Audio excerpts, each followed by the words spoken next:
Hey, what's up, everybody? It is Comic Conversation, and we are a few minutes late, but hey, we're here. It's Thursday. We hit Thursday, so that should be good. We landed on the right day, and there goes my phone.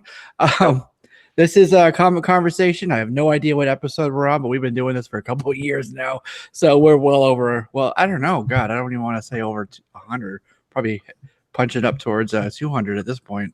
Yeah. But we have some really cool news. There's been some really interesting things in the indie world that have been optioned for whether it's a film or whether it's for a TV series. So we're going to kind of talk about that, break that down a little bit in terms of maybe what to look for, print runs, kind of things like that. So if you're going to be going out and looking for these books, kind of knowing what sort of price range that they should land in. Also, some big news. Shout out. Actually, let me just grab this. Okay. Shout out to TiVo, Lords of the Long Box. I was over there last night on his show. Great show. Do something very similar to what we do here. But we were talking about a couple ways that the XMen might potentially be introduced into the MCU. So I wanted to touch on that with you guys as well and get your thoughts because it's pretty cool stuff. And of course, we had House of X come out, so I want to talk about that. And then right with this week, we got the solicitations for Marvel for October, which is when House of X, Powers of X, that alternating event, that 2 series but 1 thing, should be over. So then we'll get into all of the new X titles that are coming right after that. So I want to break that down with you guys too and get your thoughts on those teams and that type of stuff. So should be pretty fun. Shout out to the Oblivion Bar who was first. 90 MF Comics is here as well, and I see Mr. Unknown. So shout out to you guys. As other people come in, feel free to say hey, and we'll give you a shout out as well. But I want to catch up a little bit quickly with you guys first and find out what you've been doing in the past week. Any cool things on the channel or anything that like you did? I don't know, Justin, you go to the shop sometimes for the TTGs. Yeah. No, I mean, normal fun stuff with all the news that came out of San Diego last weekend. I went Jane Foster hunting. There you go. Yeah. I knew where specific books related to her were, so I went and grabbed them before they got expensive. Right, that's smart. Fun stuff like that. Yeah, like Thor 1, God of Thunder. What is it? 25. 25. Yeah. Books like and that. even some more lovely What If number 10s. Ah, good old Thordis. There was another one. I think it was with Earth X, where it was actually Thor, but Thor became a female as punishment. Yeah. And it's a really cool, I think it's an Alex Ross cover, but it's a really cool cover. But that one's not, that's just a female Thor. That's not Jane Thor. So I just saw something on like Facebook or Twitter or something where somebody was like, everybody needs to chill out. It's not Lady Thor or Jane Thor or anything like that. She's a doctor. So this should be the Dr. Thor series. Yeah. That'll be a good title. That would. We had like Doc Hulk. The mighty Dr. Thor. Right. Something like that. Yeah. That's cool. So you got a little bit ahead of the curve there, then picking up those issues, right? Well, yeah, and I mean, anytime that Thor related news comes out, I'm generally pretty lucky because I've already got the books. I probably have doubles. It's just making sure you got those extra doubles in case you need to get rid of them or something. You know what I'm saying? Exactly. Yeah. So, all right, cool. What's going on with you, Chris? What's new in Boston Chris land? Not too much. Just I was just picked up books from this Wednesday and just kind of been getting things together and trying to get organized for Kineticon. Terrificon and also for Boston Fan Expo, which they went ahead and made an announcement. They made 2 announcements for. One that was like, this is pretty cool, and then the other one I still like. They made a huge deal about it, but I'm just kind of like, I don't quite get it. But so the one that makes sense is that Todd McFarlane is coming. Nice. They actually got him to You know, they got him to come to Fan Expo, so he's going to be there this year, which is pretty cool. I know that last year they had you know, John Byrne and Jim Lee there, which was really cool. And like, I mean, it's just like you know, as much as they have a ton of actors and everything, you know, they have been pretty good about getting some pretty you know, awesome talent to come out here and there. So I, like, you know, you always wish it was a little bit more, but you know, I can't complain on that. And then the actor that they were really excited about was John Travolta, and I'm just like, well, okay. I was just like, I don't. I mean, I know he was one of the bad guys. He was like the main villain, and I think it was the Thomas Jane Punisher. I'm pretty sure that's the only connection to comic I think of. It's just like, okay, so he was in that. He was also in the sci-fi super blockbuster Battlefield Earth. Yeah. Comics. That's just some foolishness that like. L. Ron Hubbard. Yeah. So. You're right. But yeah, so yeah, I thought that was kind of cool. I'm a little bit behind in my videos. I didn't get around to making any this weekend, which I had hoped to, but you know, we because it was so hot. I mean, it was ridiculously hot. How hot was it? It was just like, you know, my wife was just like, you know, rather than sitting around doing nothing, she was like, you know, we should go to my aunt's house. She has a pool, so we went and did that Saturday, and then Sunday was kind of just you know, just you know, running around a little bit and everything. So it's just like, to be honest, it was just really hot, and you know, to the point where you just kind of didn't want to leave an air conditioned room. So it was just like, I don't think I'm gonna make a video right now.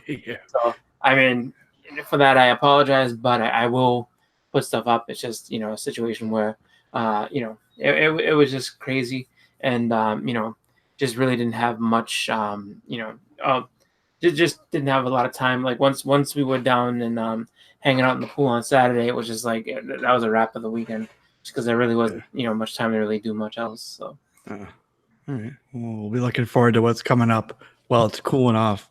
So you notice I changed the light back here to red. So check this out. Finally got one of these. Oh, nice. Yeah, for the lightsaber. Could you hear it? Yep. So yeah, that was my excitement. Got one of those. Yeah, and then I found like a couple really interesting things that you wouldn't normally like think of. Who's still buying laser discs? I found one.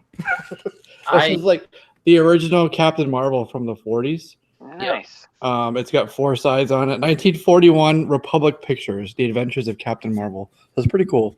And then you got on the other side, you know, some of the stills. But it's got 12 episodes in there, and then Tom Taylor, the original Captain Marvel, not Tom Taylor, the writer, the actor. So that was cool. Fine. You know how much this was? $10. 50 cents. 50 cents.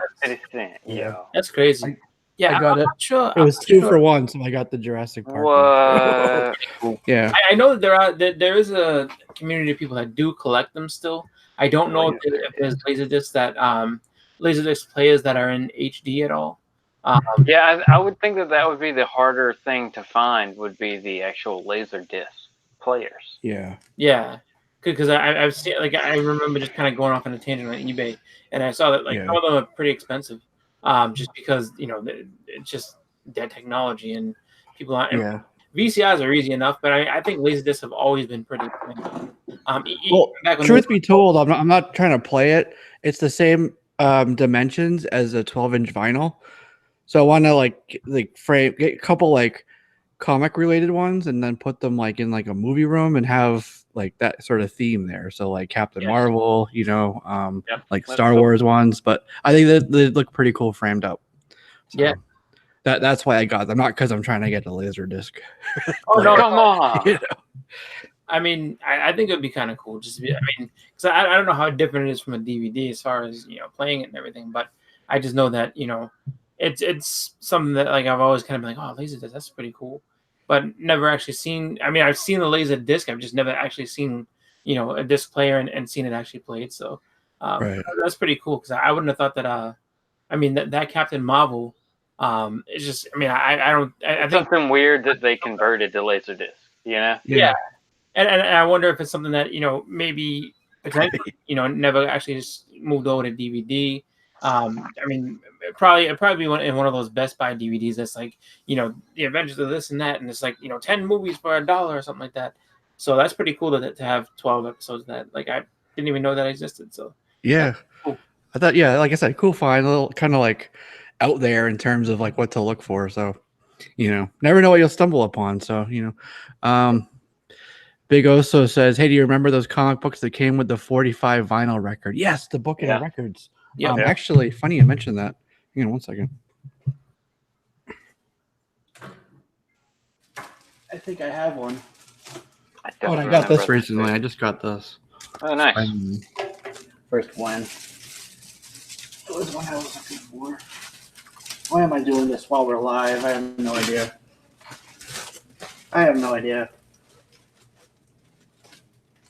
I thought I had one that I just found. Oh, well. Anyways, I just found one of those the other day. The Superman one. We believe you. Yeah. I'll put it up on Instagram. You'll find it there. Oh, okay.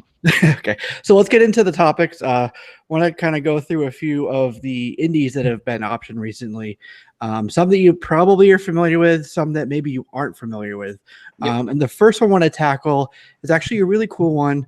And it's called Heathen. I don't know if you guys are familiar with that. It's from Natasha Alterici Vault comic. We all jumped on it when it came out, luckily. So yes.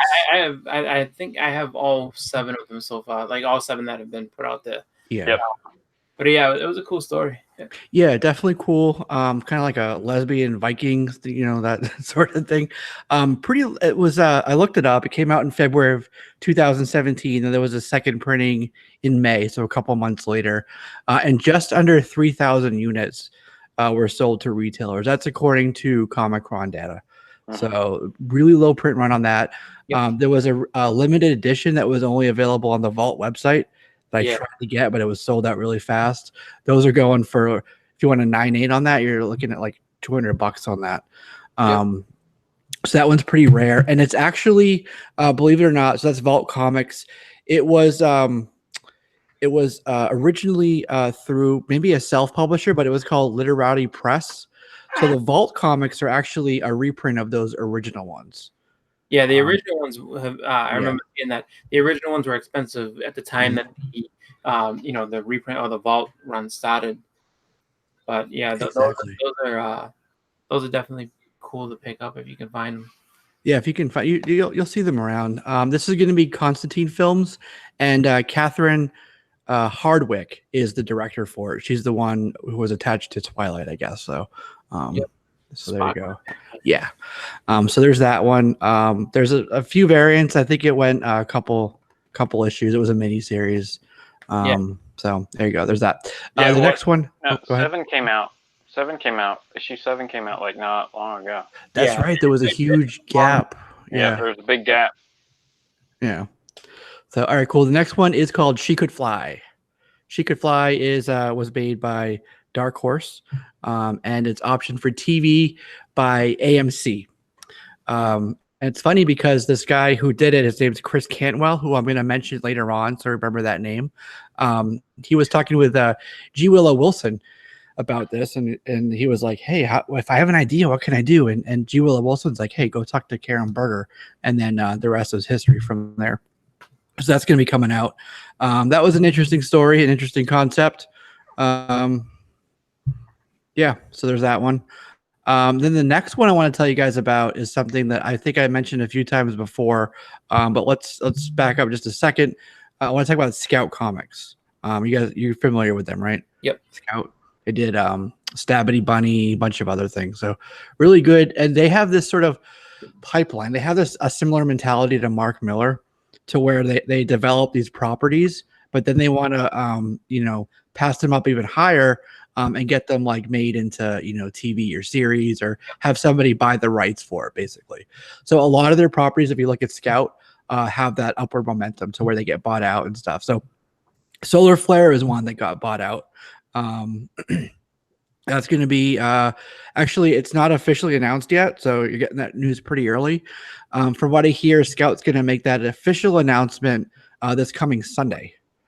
So you have a little bit of a window there between, when we're talking about it and when you're going to see a lot of people jump on that. That actually came out in 2017. Yep. And it was just over 2,000 in terms of the units sold to retailer. So again, really small print run. And this is another one, just like I was talking about with Heathen, that was self-published. And then Scout bought it, and then they republished it. It's James Hake, who I've talked to a few times at some cons. This is actually local to us. So that's one definitely to look out for. Nice. If you can find it. You can still find those. Even like there's a couple con exclusives for the Scout version that are $10-15 right now. So not too bad. Yeah, I think Scout also did Hench Girl too. Which yep. That's right.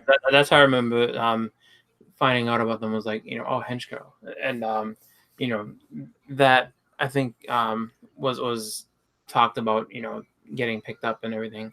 So it's just, like the indies have a pretty good pipeline as far as trying to get them made over to series. And it's funny easier than trying to, well, you obviously wouldn't do Marvel, but just as an example, like a big one like that, trying to get that corporation to sign off on the rights. You know what I mean? But I think they have I think it's pretty cool because like the stories that they're trying to pick up are very different from being just regular hero stories. So as far as being series on television or Netflix, whatever, I think they translate over pretty well actually. Yeah, it's true. It's a comic book adaptation, but it's not superhero. So it's still from the comics, but you have all these different genres you can pull from. So I know, like when Walking Dead came out, I know a lot of people that I talked to didn't even know that was from a comic book. There's like tons of these properties out there that you have no freaking clue that they're from a graphic novel or whatever. And it's cool. People are like, really? When you tell them. So, yeah, and I think that's a lot of the case, especially with the independent publisher type stuff. It's harder to kind of skirt Marvel and DC, as people are gonna kind of know that somehow it's related to something, but especially like Image or anybody like that, they may not have ever heard of it. Right, exactly. Yeah. This next one, I'm sure you guys have heard of this one. It was through Image, Farmhand, Rob Guillory. He did a few things. He actually was saying this is like it was comparing it to Chew, but like I think he said much more grounded. AMC is picking this up and developing it as a TV series. So Farmhand came out in July of last year, so it's relatively recent. That one is I think it's gonna be interesting. The concept for that is there's a guy named Jedediah, and he's a farmer, and he has these Jedediah seeds, and he plants them, and they grow these human organs. And then he could sell them off. He made all his money, and then basically the shit hit the fan, as it would, So pretty neat. And I see that being a pretty interesting TV series. So there's that. It's again from Comic-Con, 26,732 units were sold to retailers. So that one has a much higher print run than the others. But again, that's Image. That's basically. You basically say the big three now, you know what I mean? So that's going to have a much more scaled up operation. But the one to look for, definitely look for the Farmhand #1, the cover A. But there was actually an ash can for that. A lot of times, especially with Image, they'll go to they'll send out these little ash cans, like a smaller size, like a preview to the shop, so that they can know to recommend it to people. Basically, they're like free that send them out. So there's one for Farmhand that definitely look for that, because that obviously came out a little bit before the #1. Then there's a bunch of variants too, including a SDCC one from last year. So that one, I don't know, maybe like $10. They're going for like 15 to 25 or so on eBay. So if you can get one around the $10 range, then I think you're doing pretty good for it. Nice. Yeah, I can't even remember that book, but I remember the name. I didn't read it, so it's just. I mean, I can. The name definitely sounds familiar, but just don't have any kind of desire to read or anything like that. That's just me. Yeah, it's funny. A lot of these books will come out and there'll be like a lot of heat on them for a couple weeks, and then the next big thing will come out, and everyone will forget about that last thing, and and then like something like this, it's like, oh my god, it's got options, So I don't know. I think you said it, Justin. Once you just go ahead and pick up all the image number ones, and you're safe. Didn't you say that? That one, I think, but yeah, it's pretty much a safe bet. Just so all your bases are covered, because what is it, like 1 in 10, 1 in 15 of the image books will get picked up? Yeah, like exactly. Pretty much seems like that. It's a safe bet that way. Yep. All right, cool. So the next one, I'm sure none of you guys have heard of. It's called TOMIE. It's by this guy named Junji Ito. He does a lot of manga, like horror manga, like Dissolving Classroom, and I think he did what was it called? There was one called I forgot. Slug Girl. So it's like body horror type of stuff. So this is being picked up, and it's going to be a streaming series. It's going to be on this new streaming app called QB. And you're saying, what the hell is that? So remember Diane Nelson? She dipped out of DC. She used to be the president. She went over, and now she's kind of like launching up this new streaming thing. And then they got the director from Crawl, which just came out, who also did The Hills Have Eyes. Yep. Alexandre Aja. I know I said that wrong, but that person. So yeah, I think that's a good combination with the Junji Ito type of content with the way Aja does. Like if you think about Crawl and The Hills Have Eyes, it's very like body horror type of stuff, right? Very horror, and I think that pairs well with like the stuff that Ito does. So I think that's pretty cool. So there you go. Yeah, but so is it like their own streaming service, or they want it to get put on somebody's streaming service? That QB is the streaming service. They just found that as the location for it, which is, I don't know. This particular manga is actually really popular over in Japan. It's like a bunch of series. It's got like I don't know, like 7 movies based on it. Yeah, so it's pretty popular, at least over there so far. So they also have one of the people from Aquaman who's on it. So Black Manta. Yeah, no. One of the crew. Oh. As the Script number 4. The writers. Oh, okay. Yeah, right. The trench. Yeah. So those are basically the indie updates that I wanted to give you guys. I'm kind of going through these sort of quick, just to get through them. Todd McFarlane was actually talking recently about Spawn. Everyone's curious what's going on with the movie. What's happening? We're going to see it ever. You wrote that script 3 years ago. What's going on? So it's the same thing basically right now is his update. He's still not willing to budge on his script and his vision for it. He says, I have the people, the investors all around me with the money. But of course, if you want to invest in something, you want to have a little bit of say in it. And he's like, no, I don't really want to tweak this. So he said, if I can't get my vision made, somebody was talking about a Kickstarter, but he's like, I'll just walk away. Yeah. So hopefully they'll come to some sort of, compromise there in terms of the scripting issues. So at this point, I'm like, Todd, maybe it's time just to let it go, man. So, but that being said, I would like to really see that movie get made. So I think just from hearing that, you get kind of a Frank Miller vibe of how the RoboCop movies went, and what kind of pissed him off with all that, because like the studio wanted to do, I think RoboCop 3 in particular is supposed to be very different, and they went ahead and made all these like changes, and he was just like, yeah, this is not even close to what I wanted it to be. Yeah.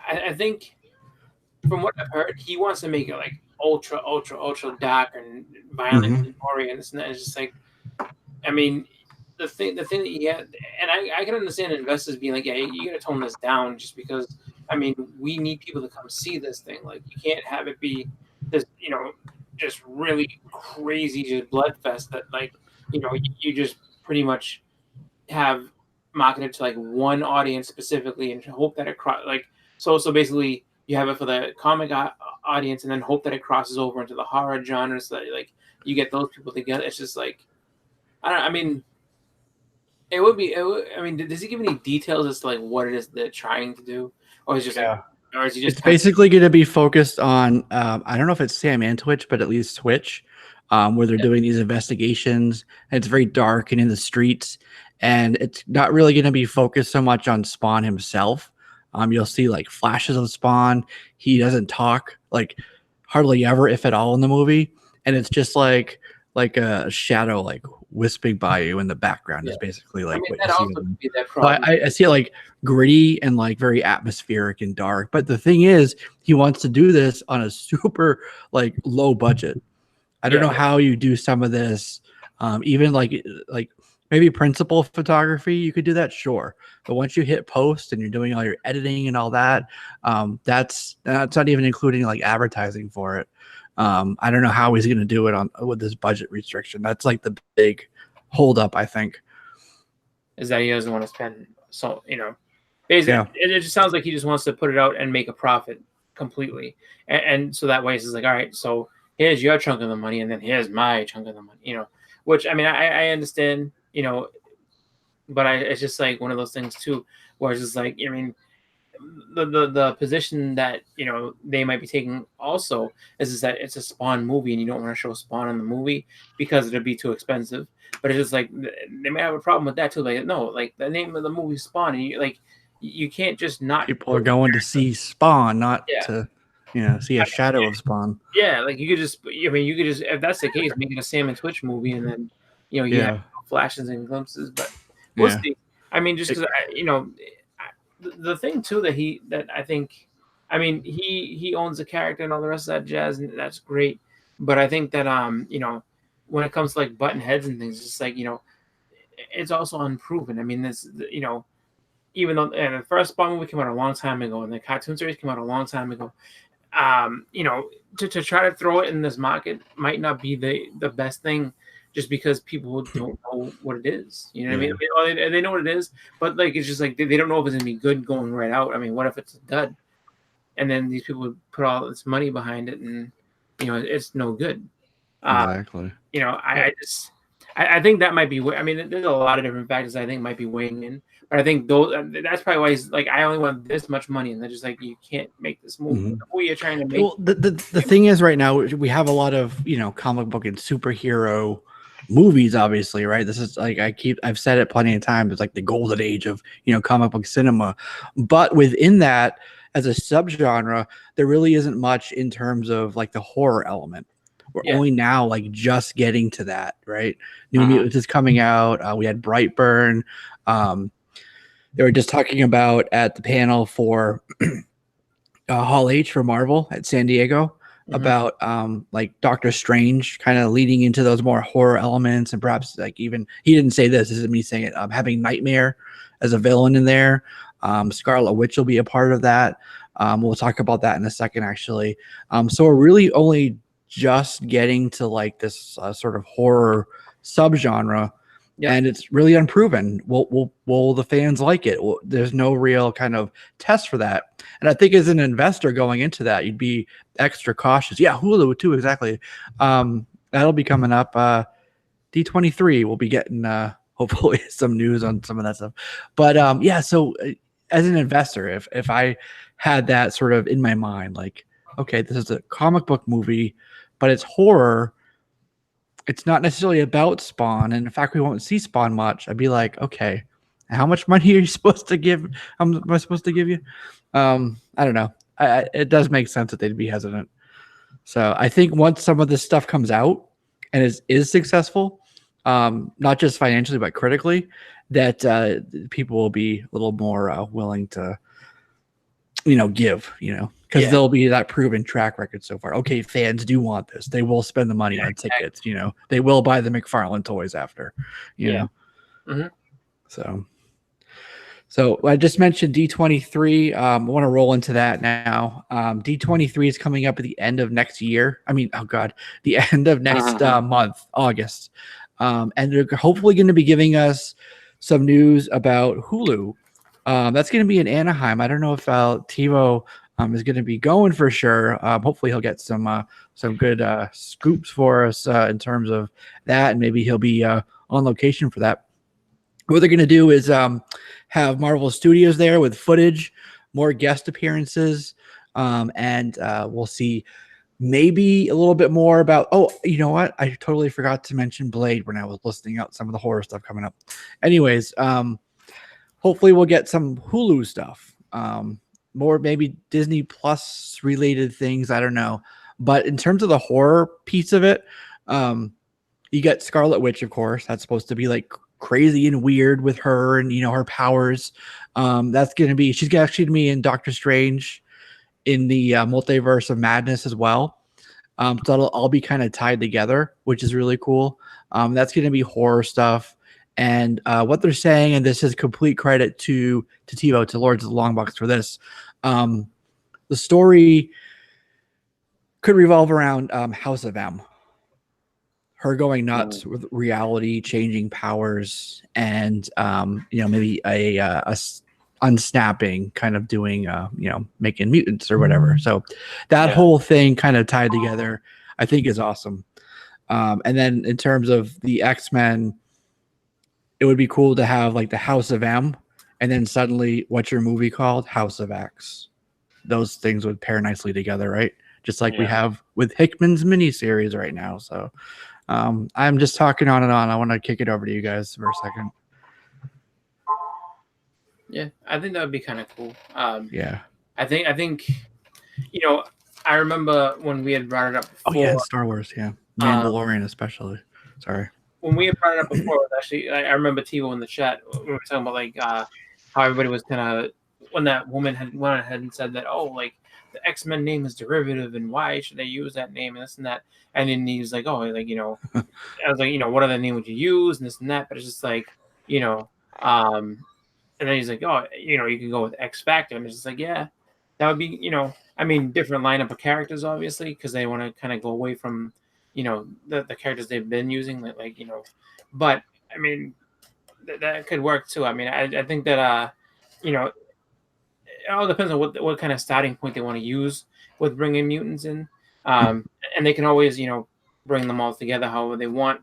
But I think that's kind of a cool concept, just to kind of, go with, House of M type deal, and then bring it to a House of X, where it's just like, now that, maybe they've been waiting, or maybe, over time, throughout, that whole House of M, storyline, now they're just like, House of X, we're ready to be shown. Like this is, we can step out into the light now instead of kind of, being worried about all the stuff that's going on. Exactly. And they could, sure be new for our, meaning like this, the MCU's universe, but there is definitely an established multiverse, even though Mysterio was lying about it. Doctor Strange told us there's a multiverse, and maybe they were so ready to believe Mysterio because they know it to be true. So maybe the X-Men are from one of these other multiverses where they still have all that history. We don't have to lose that history, and they can still be new for our MCU, right? Right, because you don't want to say that like everything that Nick Fury in Spider-Man Far From Home said was a lie. Basically, like he was talking about, the snap left rifts open, or there were rifts around the planet. So more so than just the ones that they were messing with Mysterio, you would think, was what he was talking about. So any of those, could be definite doorways into who knows what. Right, exactly. And even the ancient one, when she was explaining how the stones work, and if you take one, it splinters off and creates another branch on the tree. That's a parallel reality. From that point forward. So, yeah, there's plenty of options they could do for that, and I think that House of M is a great. It'll be loosely adapted, of course, but it'll be a great place to have that happen. I don't know, like, because we have the Eternals coming out right next year. The history of the Eternals obviously involves the Celestials, the Deviants, the way they had the third one with the proto-humans that had that X gene that eventually developed to mutants. Yep. So if they go into that backstory and that history there, I don't know if they'll go all the way back to like when they were they were fighting with the aspirants and the God Killer and that whole aspect of it. But if they explain that story, part of that story is mutants. I don't know if they'll touch on that or what, but I'm curious. Even if they do, like, Marvel's really good about putting in really subtle seeds here and there. Like have a map up on a screen, or they'll have, you know, somebody's dossier, and then like somebody like screen captures it and zooms in, and aha, you know. That's how. Oh, who was it? There was one character, one villain, Mysterio, who was not Mysterio, Mephisto, who was mentioned like years ago, right? Yeah. As an example, but that wasn't anything that it was just there in a dossier, and you know what happened to me in one scene. So maybe it's something like that, where just that word like mutant or mutates, or, you know, mutagenic, or, you know, some derivative of that root word is there. And that could be like a little seed before they're like officially named, you know, for during the event. I don't know. I'm really overthinking this right now, but yeah, I mean, well, that's the thing. I mean, right now it's all just speculative, and there's really not. Exactly. We all just think about how they're gonna go ahead and bring that in and make it, you know, stick. But I think you know, you may not be too far off on what it is they're going to do. Just for the mere fact that, you know, they're gonna want to explain it, and like you said, you know, keep it kind of, you know, tied into, like, you know, the actual continuity that's been laid out initially. So I think it's pretty cool. I think that there's, you know, definitely room to, you know, what the origin of it's going to be. Is definitely something that we all going to want to see. But then how they go about it, you know, as far as, you know, what kind of, you know, what we see with them, like is it something where, you know, the even if they come from, you know, another dimension, another area, whatever, is it going to be similar to where, you know, they've been persecuted, or is it like, no, we kind of can see that things have powers and we understand, and, you know, will it be something where they can live freely and just, you know, be heroes, or will it be still, you know, the stigma against mutants, where they have to kind of, you know, be careful of who they are, and you know that, like, you know, even though, you know, you try to coexist with humans, you know, the humans still have hatred towards you, and that, you know, you gotta take every, like, you know, good interaction with a grain of salt, because you never know, you know, who's the real enemy behind you. Yeah. You know what they could do? Just keep the same cast. Say Fox was one of those other realities in the multiverse. Just pull everyone over. You still got all your history there. Yeah. I don't know. We were talking about that yesterday. I think that'll be a neat way to do it. Kind of like what DC is going to be doing with Crisis, right? We're having like Linda Carter, what's his name, Burt Ward, Tom Welling, Brandon Routh, like all these people. They're even going to pull in a couple of the Titans from DC Universe, allegedly. Yeah. Well, right? So it's like all of like the DC, like everything. Yeah, like everything's connected. Yeah. So it looks like it'll be really, really cool, especially if, like I said, bringing him or having Brandon Routh being Superman, but like Kingdom Come Superman, from what they're saying and stuff. I don't know. That whole thing just looks nuts. It sounds like it's going to be awesome. Yeah. And like, you know, Linda Carter's already been on the show, but not as Wonder Woman, right? So like when you hear like Burt Ward, I doubt he's going to actually be like, if you've seen him, he would not. Right. He's like, not Robin. Yeah. He's not going to suit up as a Robin anytime soon. Yeah, he'd probably be like a police chief or something like that. Yeah. Like something in the episode that's like, all right, you know, this is this. Well, what they could do, all right, so he's Dick Grayson. He could be the mayor of Bloodhaven. Ah, yeah. That's what Dick Grayson becomes in like the Batman Beyond universe, or Batman Beyond series. So that would work out. Yeah. Let me get to the chat, because I've been neglecting the chat. So they were talking about in the chat the event. Lords of the Long Box mentioned Spirits of Vengeance. So yeah, definitely that'll be something with Hulu. Hopefully with D23. I also think, you know, in terms of Blade, because Blade is definitely part of that horror conversation we were having. Yep. They didn't announce a movie right now, as recently as last year, they were talking about there being 2 different projects in the works. Right, so there may be something related to Hulu. Remember, there was something about Blade's daughter. Tim Seeley was doing something with that. Yep. That never happened, or hasn't happened yet. But just because there's not a movie announced doesn't mean that he won't show up sooner. And I'm thinking maybe an end credit scene for Doctor Strange. And the reason I'm thinking that is because Blade? Doctor Strange teamed up with Blade and the Night Stalkers. Yep. At one point, right? They're all kind of tied to like the Darkhold and Nightmare and that whole kind of universe. So that could tie in very easily. And then you go to Hulu with your Spirits of Vengeance show, your Howling Commandos, all that stuff. And that's all kind of related really easily.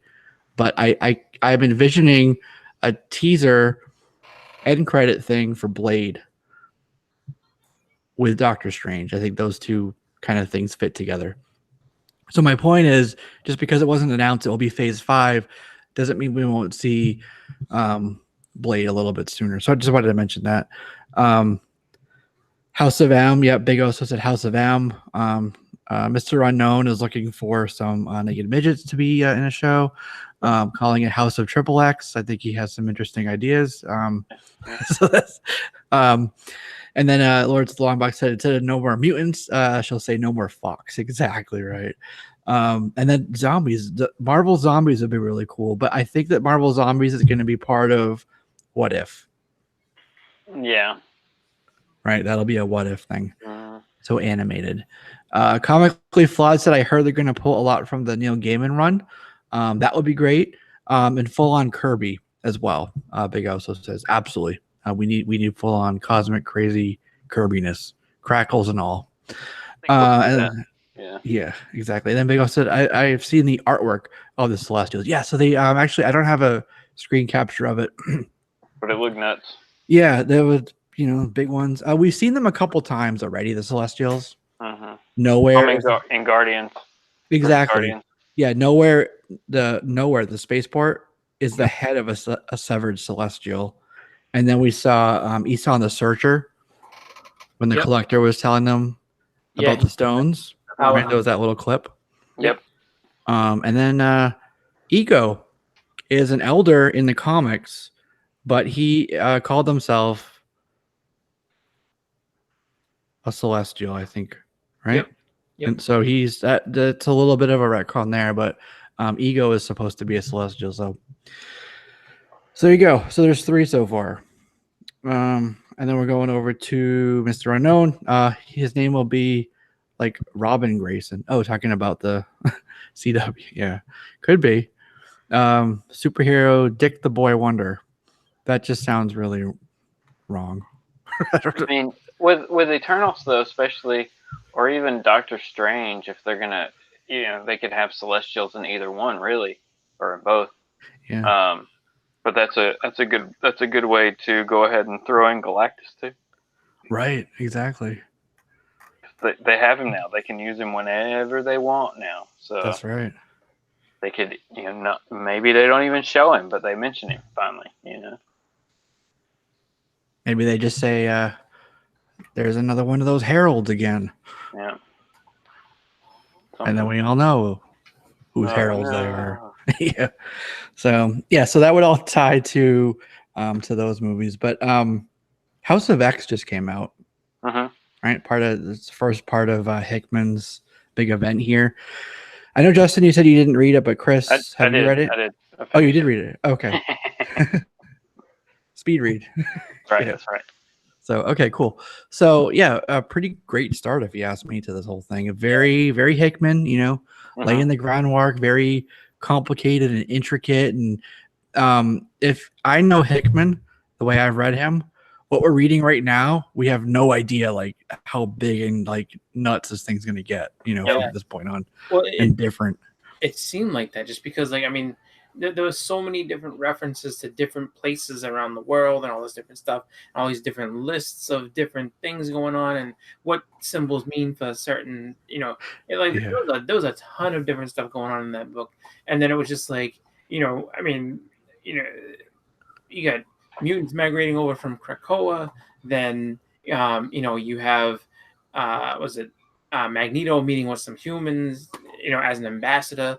I don't know what Fallout Mystique and Sabretooth and Toad are up to, but then you have that going on, and then the Fantastic Four involved too, and it's just like, so I mean, there's a lot of different stuff happening all over the place. So I mean, and it's just issue 1, and there's going to be a lot to tie everything together. And from what I've read in like the preview stuff, it's just like, I guess House and Powers kind of alternate back and forth. So it's just like there's some things that you're going to see in House that will tie into Powers, but then we'll also, from Powers back to, so it's just like you kind of have to get, if you want to get the whole story, you have to get both just to make sure that you're all set. And then all this just leads into the new X titles, which is just like, so I mean, this is just all like, I think, very slow build precursor to getting a bigger piece of the pie later on. But for now, I mean, it's just like, yeah, like he's definitely building something that's gonna be pretty big. Right, exactly. Like you said, it's alternating, but it's alternating by week. Yeah, it's every week for the book. House of X, which we have now, is dealing with like the present, and then Powers of X, if I remember correctly, it's going to be dealing with like important events from the X-Men's past, and kind of like with this new perspective of what's happening, a little bit more context and like what really happened, type of thing. Yeah, no, I really enjoyed like the first read through of House of X. Little things that kind of jump out was I like that Magneto's back in the white uniform. I thought that was cool. It's also fitting, that he's like kind of heading up the base in Jerusalem, or the entrance to the base in Jerusalem there. I thought that was a cool, like, kind of like throwback to his actual origin, or what we've always seen of his origin. So that was cool. Cyclops new, it's like, is it a new suit? Because he had the same suit, but it had like red lines, and now it's got blue lines. So kind of weird changes. And yeah, I mean, that the beginning of the book where Professor X, who looks just like Reed Richards from the Ultimate Universe, which is kind of weird. That's kind of weird that he looks like the Thinker. But that beginning scene where he says to my X-Men, and all the X-Men are coming out of whatever, has a lot of like weird Mr. Sinister feels for me. Yeah, I could see that. Yeah. Shout out to Big Oso, who gave us a super chat. There's a question for us. He says, do you think Hickman is right about the MCU ruining comic books? No. Depend. All right. Depending on how he means it, what the context is. I mean, did he get into any of that when he said it, or did he just make a blanket statement? No, it's just that. Yeah. I mean, I'm trying to think of a example. Excuse me. Of like a change they made, or something like that, directly for a movie that then like actually stuck. Oh, I got the hiccups. I don't know that. I don't know that I would say that it's ruining comics specifically. I think that there's definitely some carryover that makes it, I think, tough for people to really be able to say, it makes it tough for people who are just jumping on to kind of be able to identify with some of the older stories. I think a lot of people, I think now, I mean, and maybe he knows something we don't. Maybe he's saying it from, just a creation standpoint, where it's just like, now we have to kind of create these in this specific way that kind of, flows with the Marvel Cinematic Universe that, maybe he didn't have to before. So maybe that, the idea process is a little bit tougher.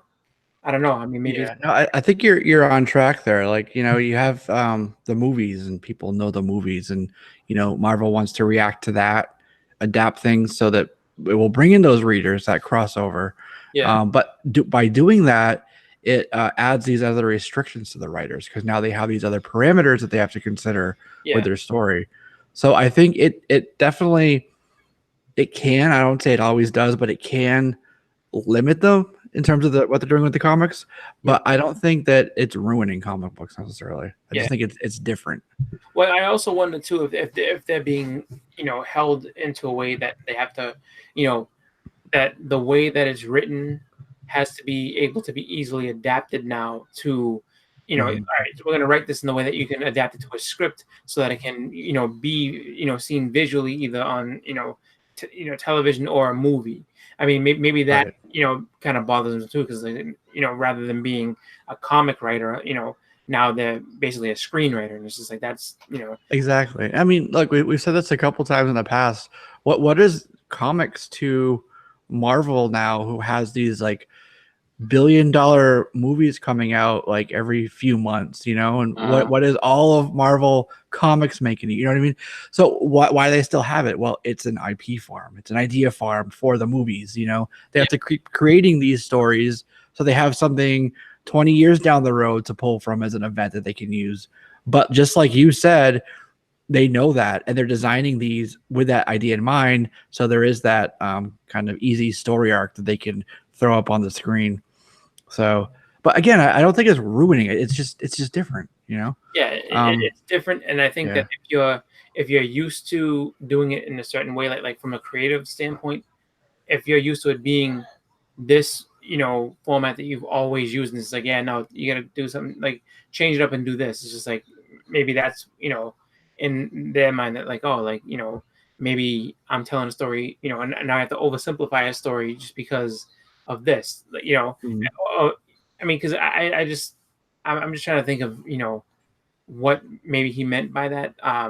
But yeah, I mean, again, I don't think it necessarily ruins it per se. I just think that it definitely changes things, and anytime you have a big change in the creative process of somebody who's been established doing things like this, you're gonna have tension and friction between the two, and butting of heads on how ideas come about. So I think that that's more of what I mean, that's how I interpret it. So I hope that it's something that he's able to work through and work with, and hopefully it all coexists. Just because I mean I'm excited to see where he's going to go with this, but I do know that his writing style is just to make these really, really, really intricate stories that like you can have to look through all this different material and and there's so many callbacks to this and that, and a lot of seeds planted in the beginning that this is where this came from. Like go back to issue number 6, you'll see now that this makes sense. And it's just so I feel like maybe that's not quite what he's able to do based on that. I mean, who knows? Yeah, I have a feeling this event is going to end up. It seems that it happened with Absolute Carnage. They added another issue. I just have a feeling because of the complexity and the scope of this story, they may end up adding an issue or two. Two meaning like one for each of those series. I wouldn't be surprised.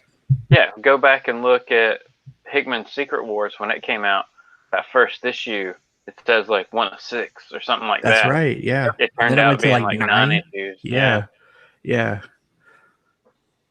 So we had that so far, but that would be weird because then that would overlap with. We could talk about this as a nice transition. So cool.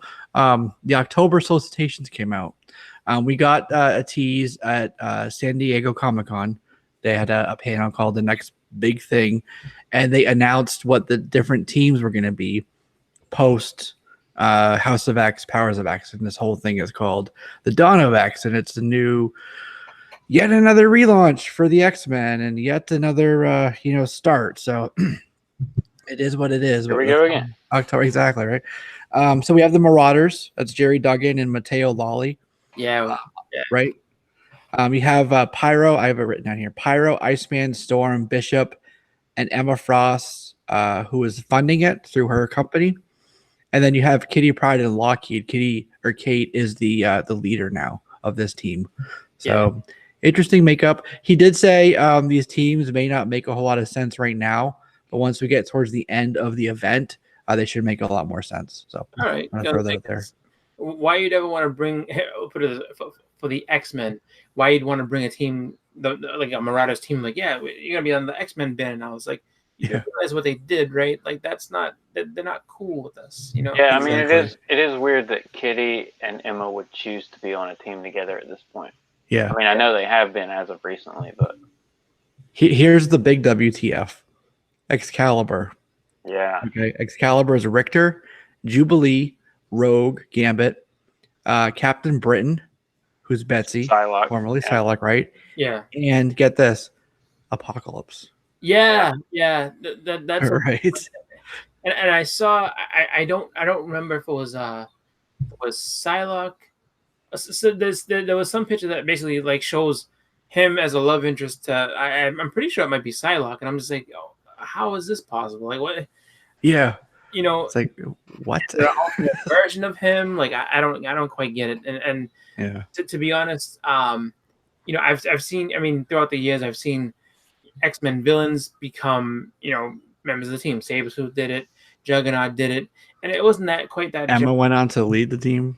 Yeah, Mhm. he was on there for a little bit. Yeah, you know, I mean, you have all these different villains that will come in and, you know, fill in roles and stuff like that and be part of the team.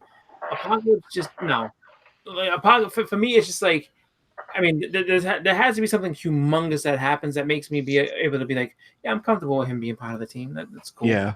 And none of that like Axis BS where the bad is good and the good is bad now. Like They fixed his rejuvenation chamber in a way that it makes him a good guy. Yeah. Or something. Yeah.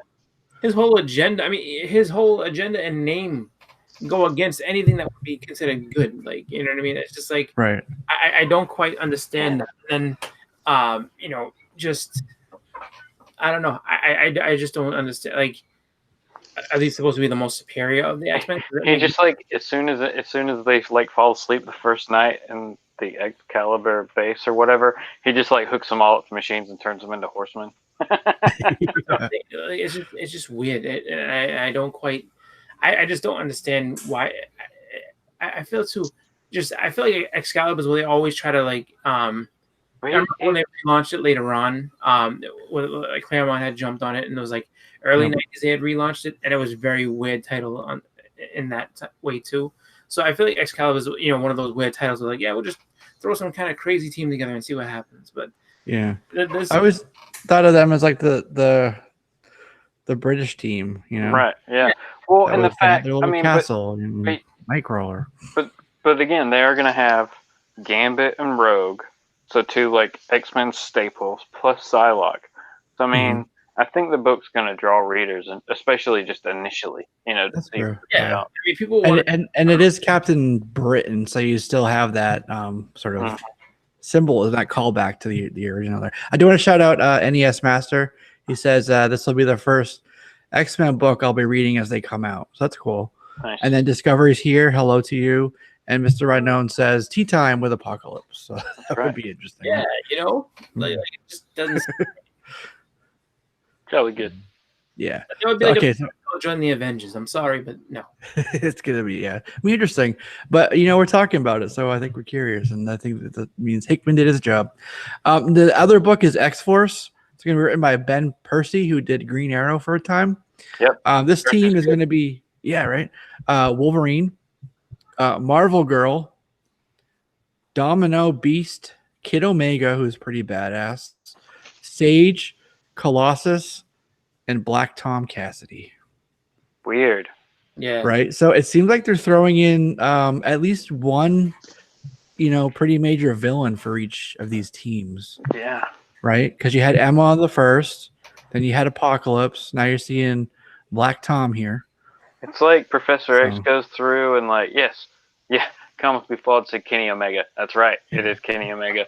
But yeah, it's like, did Professor X, does he at some point through this like kind of mind wipe all these villains or something? Yeah. I know. mean, it seems weird.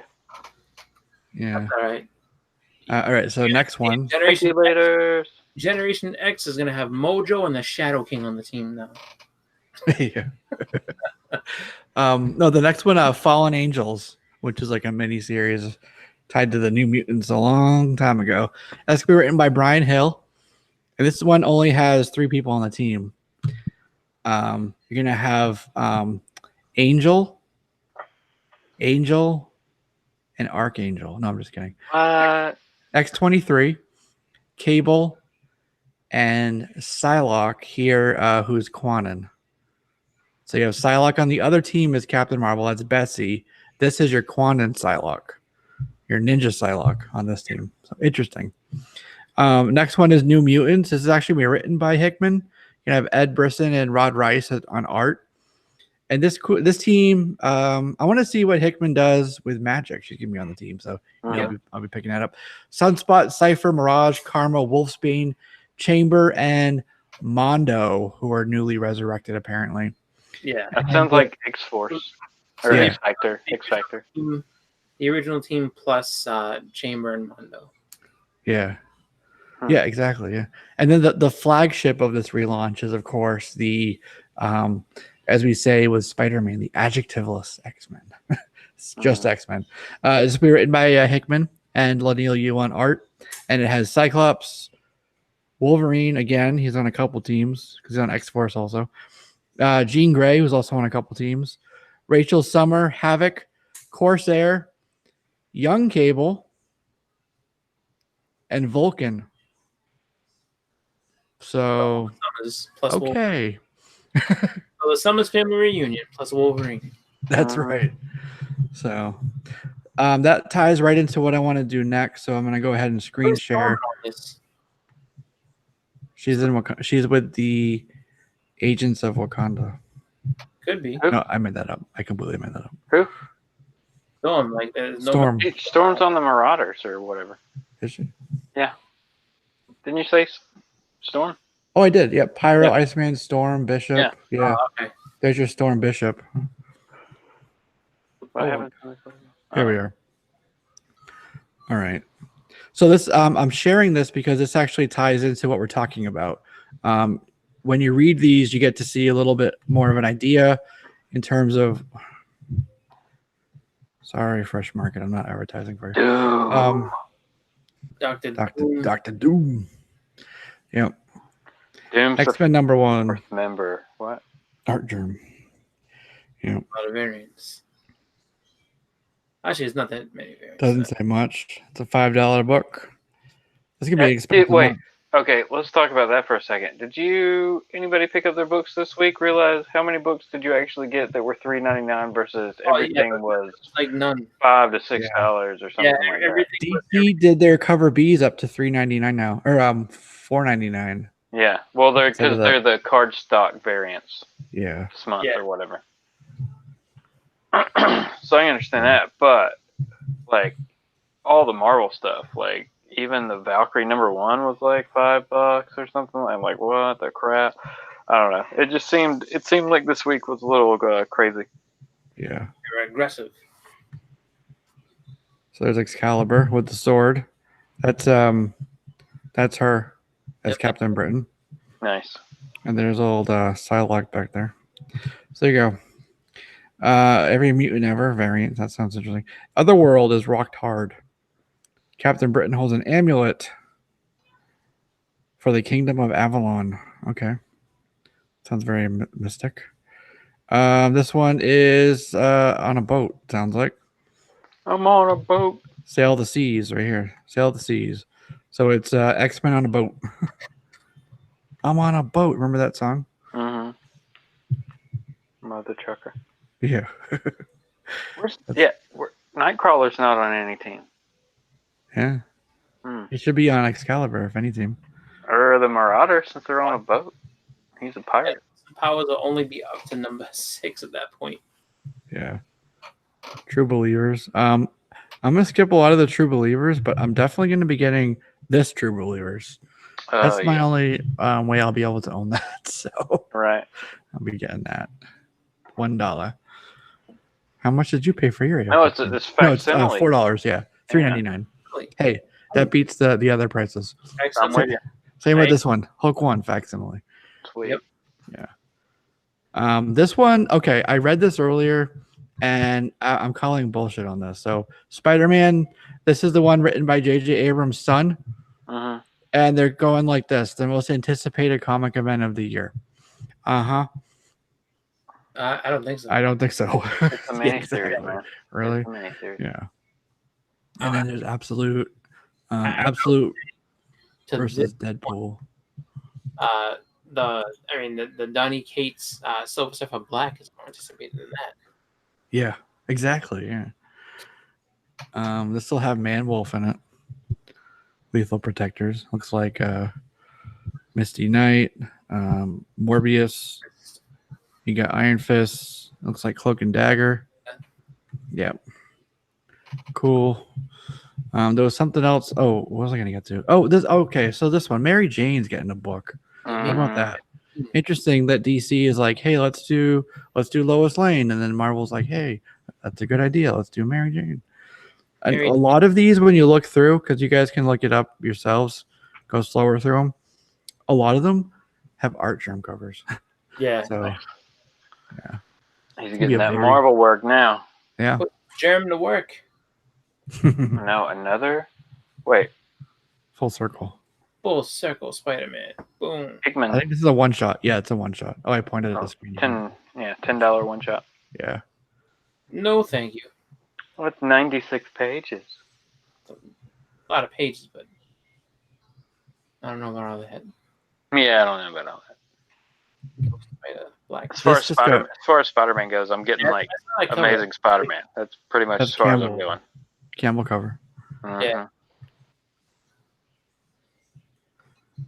This one seems pretty cool. I like the suit. Nice. Velocity. Based off the video game. Yeah, they call it the Gamerverse. Yeah. Oh no, another Spider-Verse. Go back up. There's Spider-Verse #1. Yeah, look at that. Yeah. I have a feeling. Again. I don't know. I don't want to say it. I don't know. With Miles. Sony movie. Yeah. Into the Spider-Verse designer. So I think this is like the animated. Like the other one's a video game. So there's a comic book Spider-Verse. Then you got your Gamerverse, which has basically a Spider-Verse, and then you have the Spider-Verse from the Spider-Verse from the animated movies, which was really good. Confusing. Yeah, I know. It was actually one of my favorites. Oh, this looks cool. Check this cover out. Nice. Marvel Zombies, which is interesting. They're doing Marvel Zombies, and we were mentioning Marvel Zombies earlier. TiVo mentioned it. There's something there. There's a reason this is all coming back. If you look at the What If logo, right up in the top left corner, there are some zombified heroes. When you look at it really close, you'll see that. That's another $5 book. Red Goblin's going to meet Red Death, who was in Dark Knights. Nice. Not really, but... No. Okay, so he's coming back. I thought he was done. Ghost Rider's getting a new title from Eddie B. Which Ghost Rider is it? Johnny. The brother's Ghost Rider. Ooh, so it's Johnny and Danny. Maybe, or is it Johnny? No, look, Johnny's here. Johnny Blaze, and then it says Danny Catch here. Yep. Nice. Yeah. Nice. Cool. Danny had the better motorcycle. And hey, guess what? $5 book. Yeah. But it's 40 pages. Not to be done. Here's an $8 book. Oh. Yeah.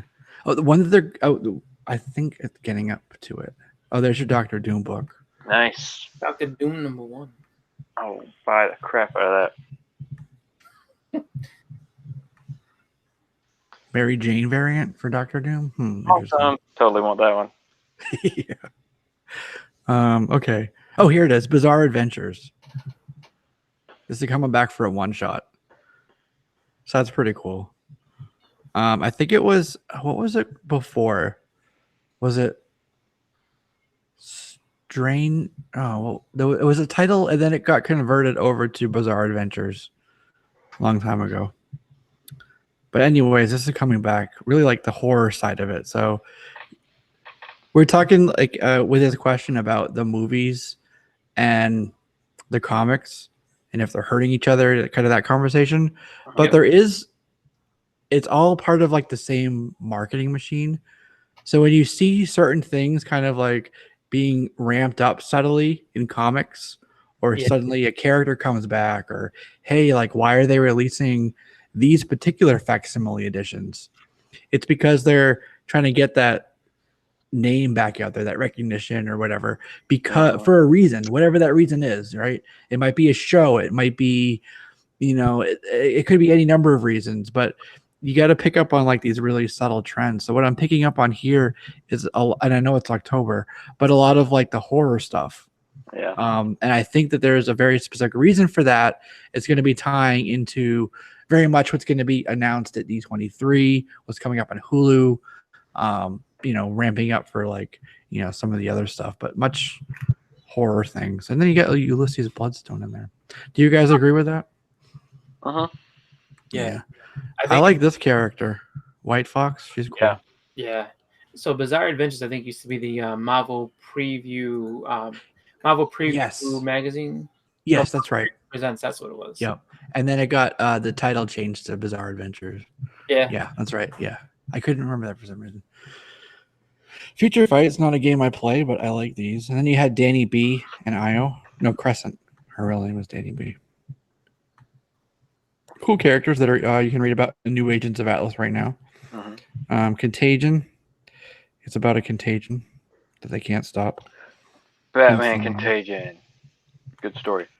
Yeah. I'm going to check this out. I like Future Foundation. Ooh, nice. See, who's that? It's the Thinker. Or is it Professor X? Oh, my God. Thinker Jr. Human. Was that Molecule Man in there? Yep. Yeah. Oh. Yep. Yeah. Cool. Oh, yeah. It says it right there.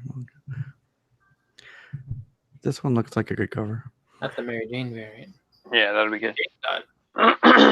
It's funny, though. Hickman comes back to Marvel, and all of a sudden the Future Foundation book pops up. Yeah. The creepiest book ever. This is the last issue of Immortal Hulk 25. It's ending at 25. Oh, wow. They're going to end it? Yeah. That's a cool It's going to end it. I suspect they just want to relaunch it and get that new #1 out there. I wonder what the relaunch name will be, because it probably won't be Immortal. Yeah. The no longer Immortal Hulk. Right. The Immortal Hulk. Oh. Director's cut. That's pretty much it. Savage Avengers, we know about them. A lot of this is just ongoing stuff. The big things I mentioned was what we talked about. Oh boy. Silver Surfer Black. There's another MJ. So something's gonna happen with Mary Jane. Because they keep putting her in everything. She's getting a book that month. Yeah. Well, she's getting a book. Right. Which means big things for her in the MCU, probably. No. You don't think so? No. That's a cool cover. All right, so that's pretty much it for those. I don't want to belabor this, scrolling through. Check them out. The previews for October are out. Perhaps next week we'll go over DC's or somebody else's. But I just wanted to show those to you guys, and cool talk. Jackie said he never bought an art drum cover. DC would have to pay me to read Batgirl, Supergirl, or Catwoman. Wow. He does a lot of other ones too. Does Batman. He did a couple Batmans a long time ago. DC Walmart reprints are $6 total ripoff. I think they've come down.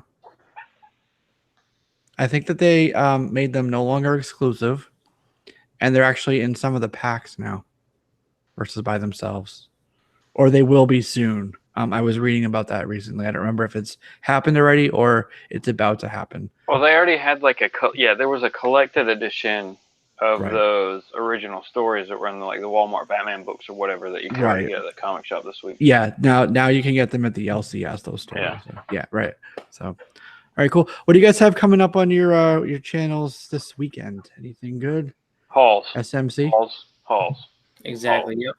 I go ahead and try to catch up on my hauls, and then just still organizing for the cons coming up, which is funny because I said it last time and I was like, these are right around the corner. They really are right around the corner. Like, I am basically, as of tomorrow, 2 weeks away from Terrificon and 3 weeks away from Boston Fan Expo. So it's just like crunch time.